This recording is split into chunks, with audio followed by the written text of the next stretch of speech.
నమస్తే, నేను Chandana. Welcome to great Andhra big story. భారతదేశ రాజకీయాల్లో తనతో సమానమైన సీనియారిటీ ఉన్న నాయకుడు లేనే లేడని చంద్రబాబు నాయుడు సొంత డప్పు కొట్టుకుంటూ ఉంటారు. ఆయనతో సమానమైన వ్యూహరచన ధురీణుడు ప్రపంచంలోనే లేరని ఆయన భజంత్రీలు భజన చేస్తుంటారు. అలాంటి నాయకుడు ఇంతటి దయనీయమైన జాలిగొలిపే స్థితిలో కొట్టుమిట్టాడుతున్నారేమిటి? బీజేపీతో పొత్తుల కోసం దేవులాట, వాళ్ళు ఏ సంగతి తేల్చే వరకు సీట్లను పంచుకోలేని దుస్థితి, 4 దశాబ్దాల అనుభవం అంటూనే జీరో అనుభవం ఉన్న పవన్ ఎలా ఆడిస్తే అలా ఆడడానికి ఎగబడడం, మంచి చెడులతో నిమిత్తం లేకుండా ఎవరు తమ పార్టీలోకి వస్తామన్నా రెడ్ కార్పెట్ వేసి స్వాగతించడం, ఇవన్నీ దేనికి సంకేతాలు? చంద్రబాబు నాయుడు భయపడుతున్నారు. ఎన్నికలు వస్తుంటే గెలుస్తామో ఓడుతామో అని ప్రతి ఒక్కరూ భయపడడం సహజమే కావచ్చు. కానీ కించిత్ వ్యక్తిత్వం, ఆత్మవిశ్వాసం కూడా లేకుండా చంద్రబాబులో మరీ ఇంత బేలతనమా? ఆయన ప్రవర్తన అందిస్తున్న సంకేతాల మీదనే ఈ వారం గ్రేట్ ఆంధ్ర బిగ్ స్టోరీ. 40 ఏళ్ల అనుభవశీలి చంద్రబాబులో మరీ ఇంత భయమా? ఇతర పార్టీలతో పొత్తులు కుదుర్చుకోవటం అనే ఒక్క అంశాన్ని రాజకీయాల్లో బలహీనతకు చిహ్నంగా పరిగణించాల్సిన అవసరం లేదు. అది ఒక వ్యూహంగా బలమైన పార్టీలు కూడా పొత్తులు కుదుర్చుకుంటూనే ఉంటాయి. ప్రత్యర్థిని కట్టడి చేయడానికి, ప్రత్యర్థి బలోపేతం కాకుండా చూడటానికి ఇదొక వ్యూహంగా అనుసరిస్తూ ఉంటాయి. అయితే ఆ పొత్తులు కుదుర్చుకునే తీరులో మాత్రం బలాలు, బలహీనతలు ఖచ్చితంగా బయటపడతాయి. ఇతర పార్టీల పొత్తు కోసం వెంపర్లాడుతున్నాయా లేదా వారితో స్నేహబంధం కోసం ఖచ్చితంగా వ్యవహరిస్తున్నాయా అనే విషయం గమనిస్తే వారి తీరు తెలిసిపోతుంది.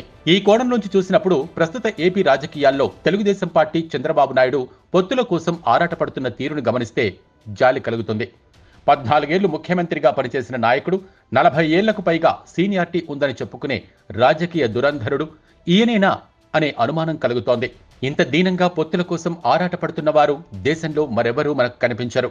వర్తమాన భారతంలో పొత్తు రాజకీయాల్లో ఎలాంటి పరిణామాలు చోటు చేసుకుంటున్నాయో ఇక్కడ కొంచెం పోల్చి చూసుకోవాలి. కేంద్రంలో నరేంద్ర మోడీ సర్కారును పతనం చేయడానికి ఎన్డీఏతర పార్టీలన్నీ ఒక్కతాటి మీదకు వచ్చే ప్రయత్నం జరుగుతున్నది. కాంగ్రెస్ పార్టీ సారథ్యంలో అనేక ప్రాంతీయ పార్టీలు, జాతీయ పార్టీలు కూడా ఇండియా పేరుతో కూటమిగా ఏర్పడ్డాయి. ప్రాంతీయ పార్టీలన్నీ తమ తమ రాష్ట్రాల్లో కాంగ్రెస్తో సీట్ల పంపకం చేసుకోవాల్సిన పరిస్థితిలో ఉన్నాయి. అయితే వారిలో ఏ ఒక్కరు కూడా కాంగ్రెస్ ముందు సాగిలపడ్డం లేదు. చాలా స్పష్టతతో ధైర్యంగా వ్యవహరిస్తున్నారు. పశ్చిమ బెంగాల్ ముఖ్యమంత్రి, తృణమూల్ కాంగ్రెస్ అధినేత్రి మమతా బెనర్జీ అసలు కాంగ్రెస్ కు 2 సీట్లు మించి ఇవ్వను పొమ్మన్నారు. అంతకంటే ఎక్కువ కోరుకుంటే అసలు పొత్తులే లేవు, మా రాష్ట్రంలో మేం మొత్తం అన్ని స్థానాలకు పోటీ చేస్తాం అంటూ కుండ బద్దలు కొట్టేశారు. ఎన్నికల తర్వాత ప్రభుత్వం ఏర్పడటానికి ఇండియా గురించి ఆలోచిస్తామని, ఎన్నికల ముందు కాదని తేల్చి చెప్పేశారు. ఢిల్లీలో ఆమ్ ఆద్మీ పార్టీ ఏమీ తక్కువ తినలేదు. కాంగ్రెస్ మెట్టు దిగకుంటే ఒంటరిగానే పోటీ చేస్తామని తేల్చి చెప్పి పొత్తులు తేల్చడానికి గడువు నిర్ణయించి కాంగ్రెస్ కు హెచ్చరిక జారీ చేశారు. ఆ మేరకు తాము డిసైడ్ చేసిన విధంగా సీట్లు పంచుకున్నారు. పిన్న వయస్కుడైన యూపీ సమాజ్వాదీ పార్టీ నేత అఖిలేష్ యాదవ్ కూడా కాంగ్రెస్ తో పొత్తుల విషయంలో ఏమాత్రం జంకలేదు, రాజీ పడలేదు. మేం చెప్పినట్లుగా పొత్తుల్లోకి వస్తే రండి, రాకపోతే పొండి అనే ధోరణిలోనే వారందరూ కూడా వ్యవహరించారు. అవన్నీ కూడా ప్రాంతీయ పార్టీలే, కానీ అంత ధీమాగా, నిర్భయంగా పొత్తు బంధాల్లో దృఢంగా వ్యవహరిస్తున్నాయి. ఎందుకని? వారికి ఆత్మవిశ్వాసం ఉంది. తమ పార్టీ మీద తమకు నమ్మకం ఉంది. గెలుపు ఓటమో తర్వాత తమ బలం మీద తమకు ఒక నమ్మకం ఉంది. మరొక పార్టీ వచ్చి జత కలిసినా కలవకపోయినా తాము అడుగు ముందుకు వేయగలమనే ధైర్యం ఉంది. మన 4 దశాబ్దాల సీనియారిటీ ఉన్న నాయకుడికి కించిత్తైనా లేనివి ఈ లక్షణాలే. వీటిలో ఒక్కటి కూడా చంద్రబాబులో కనిపించడం లేదు. చంద్రబాబు భీరువు, ఆయనలోని పిరికితనం ప్రస్తుతం పుష్కలంగా బయటపడుతోంది. చంద్రబాబు నాయుడు తనలోని పిరికితనం కారణంగా మోడీని కూడా తమ పొత్తుల బంధంలోకి లాక్కురావాలని అనుకున్నారు. అందుకోసం ఆయన ఎదుట సాగిలపడ్డారు. సరే, అటువైపు నుంచి తుది నిర్ణయం వచ్చేదాకా ఒక్క అడుగు కూడా ముందుకు వేయలేకుండా తనను తాను కట్టడి చేసేసుకుంటున్నారు. ఎందుకు?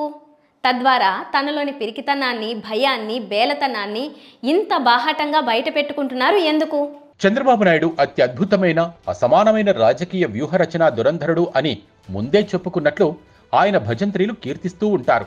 అలాంటి స్తోత్రాలకు అవకాశం ఇచ్చేలాగా చంద్రబాబు కూడా తనను మించిన వాడు లేడని డప్పు కొట్టుకుంటూ ఉంటారు. ఆయన అసలు వ్యూహం ఒకటుంది. ప్రతి ఎన్నికలకు ఎవరికి కాస్త ప్రజాదరణ మెరుగ్గా ఉన్నదో వారిని మభ్యపెట్టి తన జట్టులో కలుపుకోవటం, వారి గ్రాఫ్ మీద సందేహం రాగానే వదిలించుకోవటం మాత్రమే. మామ ఎన్టీఆర్కు వెన్నుపోటు పొడిచిన తర్వాత ఏ ఎన్నికను కూడా చంద్రబాబు ఒంటరిగా ఎదుర్కోలేదు. అవసరాన్ని బట్టి బీజేపీతోనూ వామపక్షాలతోనూ మరీ దిగజారి కాంగ్రెస్తోనూ కూడా పొత్తు పెట్టుకున్నారు. కొన్ని సందర్భాల్లో గట్టున పడ్డారు, కొన్నిసార్లు భ్రష్టు పడ్డారు. 2019లో వేరే గతి లేక ఒంటరిగా పోటీ చేసి ఓడిపోయారు. ఇప్పుడు మళ్ళీ 2014 నాటి గెలుపు కాంబినేషన్ కావాలని అంటున్నారు. ఇదేమి సెంటిమెంట్తో చేస్తున్న ప్రయత్నం కాదు, ఓటమి భయంతో చేస్తున్న ప్రయత్నం. పవన్ కళ్యాణ్ పట్ల వన్ సైడ్ లవ్ ను ప్రకటించుకుని 2019 ఎన్నికల్లో తన పాలనను ఆయన తిట్టిపోసిన సంగతిని కూడా చంద్రబాబు పక్కన పెట్టారు. మొత్తానికి చంద్రబాబులో ఉన్న ఓటమి భయానికి రెట్టింపు భయం పవన్ కళ్యాణ్ లో కూడా ఉంది. ఒంటరిగా పోటీ చేస్తే ఏ ఒక్కరూ కూడా జగన్మోహన్ రెడ్డి హవాను, ప్రజాదరణను తట్టుకోలేం అనే సంగతి చంద్రబాబు కంటే బాగా పవన్ కళ్యాణ్ కు ఎరుకపడింది. ఆ విషయం ఆయన పదే పదే చెప్పారు. వ్యతిరేక ఓటును చీలనివ్వను అనే ప్రతిజ్ఞ చేశారు. ఇద్దరూ కలిశారు. 2019కి పూర్వం బూతులు తప్ప ఏపీకి ద్రోహం చేశారంటూ అన్ని రకాల తిట్లు తిట్టిన బీజేపీని కూడా జట్టులో కలుపుకోవడానికి చంద్రబాబు నాయుడు వెంపర్లాడుతున్నారు. ప్రత్యేక హోదా అనే డిమాండ్ను తన చేజేతులా మంటగలిపిన చంద్రబాబు ఆ హోదా ఇవ్వకుండా ద్రోహం చేసిన వారి ఎదుట సాగిలపడుతున్నారు. కారణం కేవలం భయం. ఏపీలో కూడా బీజేపీ గ్రాఫ్ గత ఎన్నికల కంటే బాగా పెరిగిందనే భయం. వారు నిర్దిష్టంగా కొంత శాతం ఓట్లు చీలిస్తే తాను చివరిసారిగా సీఎం కాగల అవకాశం చేయి దాటిపోతుందనే భయం. ఇప్పటికే తన పాలనలో సాగిన అవినీతి కార్యకలాపాలు, దందాల గురించి విచారణలు సాగుతుండగా మరోసారి జగన్మోహన్ రెడ్డి ముఖ్యమంత్రి అయితే తాను ఇక జైలుకే పరిమితం కావాల్సి వస్తుందనే భయం. ఏ రాజధాని పేరు చెప్పి అనుచరులు, తైనాతీలు అందరితో అమరావతి చుట్టూ రియల్ ఎస్టేట్ దందా చేయించారో, వేల కోట్ల రూపాయల స్వాహాకు తెరతీశారో ఆ దందా మొత్తం పుట్టి మునుగుతుందనే భయం. ఇలా అనేక రకాల భయాలు కలిసి చంద్రబాబు నాయుడును మోడీ ఎదుట సాగిలపడేలా చేస్తున్నాయి. వారి పొత్తు కోసం ఆరాటపడేలా చేస్తున్నాయి. భేటీలు జరిగిన తర్వాత కూడా వారు నిర్ణయం తెలియబరచకుండా కాలయాపన చేస్తుంటే వేచి చూసేదా ప్రభు అంటూ వేడుకుంటూ బతికేస్తున్నారు. అడుగు ముందుకు వేయడానికి సాహసించలేకపోతున్నారు. జనసేన పవన్ కళ్యాణ్ తో పలుమార్లు భేటీలయ్యాయి. సీట్ల పంపకాల గురించి తేల్చేసుకున్నారు. కానీ ప్రకటించాలంటే ధైర్యం చాలటం లేదు. కమలదళం ఎన్ని సీట్లు అడుగుతుందో, ఏ సీట్లు అడుగుతుందో ఆ చర్చ తర్వాత కనీసం వారి నిర్ణయం రాకుండా 1-2 సీట్ల పేర్లు ప్రకటించాలన్నా కూడా భయం. వాళ్ళు చేస్తున్న జాప్యం వల్ల సీట్లను ప్రకటించలేక, పార్టీ నాయకులు ప్రచారంలో దిగలేక, ఒకవైపు వైసీపీ దూసుకుపోతుండగా తాము వెనకబడుతున్నామని తెలిసినా కూడా భయం. చంద్రబాబు నాయుడుకు మిగిలిన తాజా నిర్వచనం ఏంటో తెలుసా? భయం, భయం, భయం. మరీ అంత భయమా? తమ నాయకుడు ఏదో మహానుభావుడని అనుకుంటూ ఉంటే వ్యతిరేక ఓటు చీలనివ్వరాదనే వ్యూహం పేరిట చంద్రబాబులో వ్యక్తమవుతున్న భయాన్ని ఆయన పార్టీ నాయకులు, కార్యకర్తలు చాలా దారుణంగా అసహించుకుంటున్నారు. చంద్రబాబులోని భయం కారణంగా రాష్ట్రంలో 1% ఓటు బ్యాంకు కూడా లేని భారతీయ జనతా పార్టీ తమను పూచిక పుల్లలాగా చులకనగా చూస్తోందని వారు వ్యాఖ్యానిస్తున్నారు. చంద్రబాబు నాయుడు అరెస్టు కారణంగా తమ పార్టీకి విపరీతమైన సానుభూతి, మైలేజీ ఏర్పడిందని, కొన్ని వర్గాల్లో జగన్ పట్ల అసంతృప్తి కూడా ఉందని, ఈ రెండింటిని సమర్థంగా కలిపి వాడుకుంటే తమ పార్టీ ఒంటరిగానే స్పష్టమైన మెజార్టీ సాధించి అధికారంలోకి వస్తుందని తెలుగుదేశంలో కొందరు నాయకులు, కార్యకర్తలకు ఒక నమ్మకం ఉంది. అలాంటి వారు తొలి నుంచి కూడా పొత్తులనే వ్యతిరేకిస్తున్నారు. అయినా సరే చంద్రబాబు నాయుడు పవన్ కళ్యాణ్తో పొత్తు పెట్టుకోవడాన్ని దిగజారుడుతనంగా వారు భావిస్తున్నారు. పవన్ వల్ల తమకు అదనంగా వచ్చే లాభం ఇసుమంతైనా లేదని వారు తమలో తాము చర్చించుకుంటున్నారు. సరే, ఏదో చంద్రబాబు నాయుడు భయం వల్ల పవన్తో పొత్తు పెట్టుకున్నారని అనుకుందాం. కానీ సీట్ల సంగతి తేలకుండా నాంచుతో రోజులు నెట్టడాన్ని వారు అసహించుకుంటున్నారు. అందుకు బీజేపీ చేస్తున్న జాప్యం కారణం కావటం వారికి ఆగ్రహం తెప్పిస్తోంది. చంద్రబాబు లెక్కలేమిటో గాని మనంతట మనం వెళ్లి సాగిలపడి సీట్లు అడగటం వలన బీజేపీ గొంతెమ్మ కోరికలు కోరుతుందని, చంద్రబాబులోని భయం ఆయన రాజీ పడేలా చేస్తే పార్టీ మునిగిపోతుందని వారికి అనుమానంగా ఉంది. వారి భయాల్ని కొట్టిపారేయడానికి కూడా వీల్లేదు. తెలుగుదేశం కార్యకర్తల సంగతి అలా ఉంటే ఏపీలోని బీజేపీ దళాల్లో కూడా పొత్తు ప్రయత్నాల పట్ల ఆగ్రహావేశాలు వ్యక్తమవుతున్నాయి. 2014 ఎన్నికల్లో మోడీతో జట్టు కట్టడం కారణంగా అధికారంలోకి వచ్చి 4 ఏళ్లు తిరిగేసరికల్లా అవకాశవాదిగా మారిపోయి మోడీని తూలనాడుతూ రాష్ట్రమంతా సభలో పెట్టిన చంద్రబాబు నాయుడు వంటి పయోముఖ విషకుంభాన్ని తమ పార్టీ మళ్ళీ ఎలా నమ్ముతుంది అనే ఆగ్రహం వారిలో వ్యక్తమవుతోంది. చంద్రబాబు నాయుడులో ఎప్పటికీ మార్పు రాదని, ఆయన ఎప్పటికీ అవకాశవాదిగానే ఉంటారని, ఆయన నమ్మితే అది మోదీ చేసిన రాజకీయ తప్పుదం అవుతుందని వారు అంటున్నారు. అయోధ్యలో రామాలయం ప్రారంభించిన తర్వాత దేశవ్యాప్తంగా మాత్రమే కాకుండా ఆంధ్రప్రదేశ్లో కూడా భారతీయ జనతా పార్టీకి ప్రజాదరణ అమాంతం పెరిగిపోయిందని నమ్ముతున్న వారు ఉన్నారు. రాష్ట్రంలో ఎప్పటికైనా సొంతంగా అధికారంలోకి రావాలని కలలుగంటున్న పార్టీకి ఇప్పుడు పెరిగిన ప్రజాదరణను సద్వినియోగం చేసుకోవడం అవసరమని వారు భావిస్తున్నారు. ఇప్పుడు రాష్ట్రమంతా ఒంటరిగా పోటీ చేస్తే కొన్ని అసెంబ్లీ సీట్లు, ఎంపీ సీట్లు కూడా తమకు సొంతంగా దక్కుతాయనే ఆశ వారికి ఉంది. అలాంటి అవకాశాన్ని వదులుకుని చంద్రబాబుతో దోస్తీ కడితే ఆత్మహత్య సదృశ్యం అవుతుందనే భయం, దాని నుంచి పుట్టిన ఆగ్రహం వారిలో ఉంది. 2014లో ఈ పార్టీలు 3 కలిసి పోటీ చేశాయి. 2019 ముగ్గురు విడిపోయారు. ఇప్పుడు మళ్ళీ కలుస్తున్నారు. 5 ఏళ్ల కిందట ఎందుకు విడిపోయారు, ఇప్పుడు ఎందుకు కలుస్తున్నారు అనేది పెద్ద $1 మిలియన్ ప్రశ్న. ఈ ప్రశ్న సామాన్యుల అందరిలోనూ ఉంది. దీనికి సమాధానం మాత్రం ఆ ముగ్గురులో ఏ ఒక్కరి వద్ద కూడా లేదు. మహా చెప్పగలిగితే ఆ కారణం జగన్మోహన్ రెడ్డి మాత్రమే. జగన్ను ఎదుర్కోవడం తమకు ఒంటరిగా చేతకాదని ఒప్పుకోవడం మాత్రమే.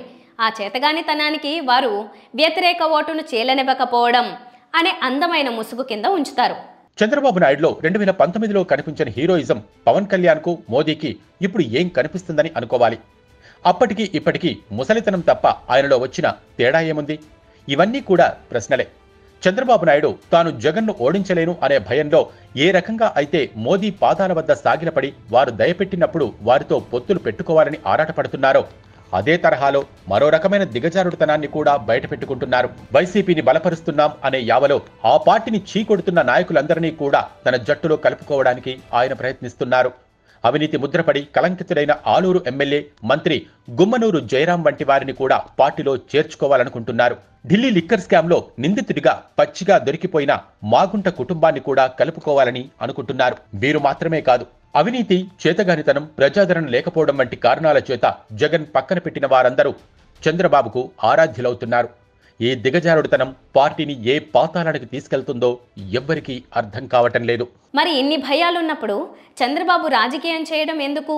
హాయిగా రాజకీయ సన్యాసం తీసుకుని ఇంటి పట్టున కూర్చుని మనవడితో ఆడుకోవచ్చు కదా అని ఎవరికైనా అనిపిస్తుంది. చంద్రబాబులో భయాన్ని మించిన లక్షణం ఇంకోటి ఉంది. అదే ఆశ. తాను మళ్ళీ ముఖ్యమంత్రిని కావాలనే అత్యాశ. ఆ ఆశ ఆయనలోని ఇన్ని భయాలను కూడా జయించి అందరి ఎదుట సాగిలపడి పొత్తులు పెట్టుకోవడానికి, దిగజారి పార్టీలోకి మనుషుల్ని చేర్చుకోవడానికి పురుగొల్పుతున్నది. ఈ భయం, ఆశల దోబూచులాట మధ్య చంద్రబాబు ఏమైపోతారో చూడాలి. ఇది ఇవాల్టి బిగ్ స్టోరీ. మరిన్ని టాపిక్స్తో మళ్ళీ కలుద్దాం. నమస్తే.